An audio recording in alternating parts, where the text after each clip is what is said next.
തിരുവനന്തപുരം നഗരത്തിൽ നിരന്തരമുണ്ടാകുന്ന ബോംബ് ഭീഷണികളിലെ അന്വേഷണ പുരോഗതി വിലയിരുത്താൻ ഇന്ന് ഉന്നത പോലീസ് ഉദ്യോഗസ്ഥരുടെ യോഗം.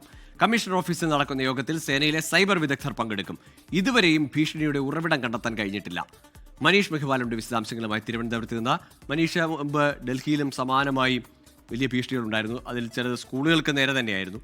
ആ ഘട്ടത്തിൽ ഒരു കുട്ടിയാണ് അവധി കിട്ടാൻ വേണ്ടി ചെയ്തതെന്നൊക്കെയാണ് കണ്ടെത്തിയത് ഒരു ഘട്ടത്തിൽ.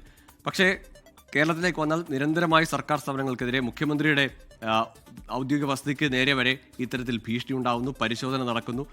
ഉദ്യോഗസ്ഥരുടെ സമയനഷ്ടം, പൊതുജനങ്ങൾക്ക് സമയനഷ്ടം, അസൗകര്യം. ഇത് ആരാണ് ഇതിന് പിന്നിലെന്ന് എന്തെങ്കിലും സൂചന ലഭിക്കുന്നുണ്ടോ? ഗോകുൽ, ഇതിന് പിന്നിൽ ഒരു സൈബർ സൈക്കോ ആണെന്ന നിഗമനത്തിലാണ് പോലീസ് ഉള്ളത്. പക്ഷേ ഇത് വ്യാജ സന്ദേശങ്ങളാണെങ്കിൽ കൂടി എവിടെ നിന്നാണ് ഇത്തരത്തിലുള്ള സന്ദേശങ്ങൾ വരുന്നത്? ഇത്തരം സന്ദേശങ്ങൾ ലഭിച്ച് 3-4 മണിക്കൂറിൽ തന്നെ ബോംബ് സ്ഫോടനം ഉണ്ടാകുമെന്ന സന്ദേശമായിരിക്കും ഇമെയിൽ മുഖേന ലഭിക്കുക. തലസ്ഥാനത്താണെങ്കിൽ അത് 2 മാസത്തിനിടെ 40 ഇടങ്ങളിൽ കൂടുതലാണ് ഇത്തരത്തിൽ സന്ദേശങ്ങൾ എത്തിയത്. പത്മനാഭസ്വാമി ക്ഷേത്രം, സെക്രട്ടേറിയറ്റ്, ക്ലിഫ് ഹൗസ്, വഞ്ചിയൂർ കോടതി, റെയിൽവേ സ്റ്റേഷൻ, വിമാനത്താവളം അടക്കം 40 സ്ഥലങ്ങളിൽ ഇതിനോടകം തന്നെ ഈ ഭീഷണി സന്ദേശം വന്നു കഴിഞ്ഞു. ഇത് വ്യാജ സന്ദേശങ്ങളാണെന്ന് നിലവിൽ പ്രാഥമികമായി കണ്ടെത്തിയിട്ടുണ്ട്. ഒരു സൈബർ സൈക്കോയാണ് ഇതിന് പിന്നിൽ. പക്ഷേ എവിടെ നിന്നാണ് ഇമെയിലിലേക്ക് ഈ മെയിൽ അയക്കുന്നതെന്ന് ഇതുവരെയും സാങ്കേതിക വിദഗ്ധർക്കോ സൈബർ വിദഗ്ധർക്കോ കണ്ടെത്താൻ സാധിക്കാത്ത പശ്ചാത്തലത്തിലാണ് പുറത്തു നിന്നുള്ള സ്വകാര്യ മൈക്രോസോഫ്റ്റ് ഏജൻസികൾക്ക് ഇത് സംബന്ധിച്ചുള്ള ഡാറ്റകൾ ശേഖരിക്കാനുള്ള കൊട്ടേഷൻ നേരത്തെ കൊടുത്തിരുന്നത്.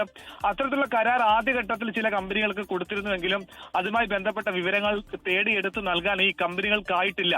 അതിന്റെ അടിസ്ഥാനത്തിലാണ് നിലവിൽ തിരുവനന്തപുരം സിറ്റി കമ്മീഷണർ, DCP, ഒപ്പം തന്നെ സേനയിലെ വിദഗ്ധരായിട്ടുള്ള സൈബറിലെ വിദഗ്ധ ഉദ്യോഗസ്ഥരടക്കമുള്ളവർ ഇന്ന് ഉച്ചയ്ക്ക് ശേഷം ഒരു യോഗം ചേർന്ന് ആ യോഗം നിലവിൽ ആരംഭിച്ചിട്ടുണ്ടെന്നാണ് നമുക്ക് അറിയാൻ സാധിക്കുന്നത്. അതിനുശേഷം ഏതൊക്കെ കമ്പനികളിലേക്ക് ഇത്തരം ഡാറ്റകൾക്ക് വേണ്ടിയിട്ട് വിതരണം ചെയ്യാൻ അല്ലെങ്കിൽ ഈ വിവര ശേഖരണത്തിന് വേണ്ടിയിട്ട് കൊടുക്കുമെന്നുള്ള കാര്യം ഇന്ന് തന്നെ നമുക്ക് വ്യക്തമാവും. അതിനുശേഷമായിരിക്കും ഇത് സംബന്ധിച്ച് ആരാണ് ഈ രീതിയിലേക്ക് ഇങ്ങനെ ബോംബ് ഭീഷണി തരത്തിലുള്ള സന്ദേശങ്ങൾ അയക്കുന്നതെന്ന് കണ്ടെത്താൻ സാധിക്കുമെന്നാണ് നിലവിൽ പോലീസിന്റെ അനുമാനം. ഗോകുൽ, ശരി മനീഷ്, തുടരുക. ഏതായാലും തിരുവനന്തപുരത്ത് അടിക്കടി ഉണ്ടാകുന്ന വ്യാജ ഭീഷണികൾ അത് വലിയ പരിഭ്രാന്തി ഉണ്ടാക്കുന്നുണ്ട്. ഉദ്യോഗസ്ഥർക്ക് സമയനഷ്ടം, അങ്ങനെ വലിയ പ്രശ്നങ്ങൾ ഉണ്ടാക്കുന്നു.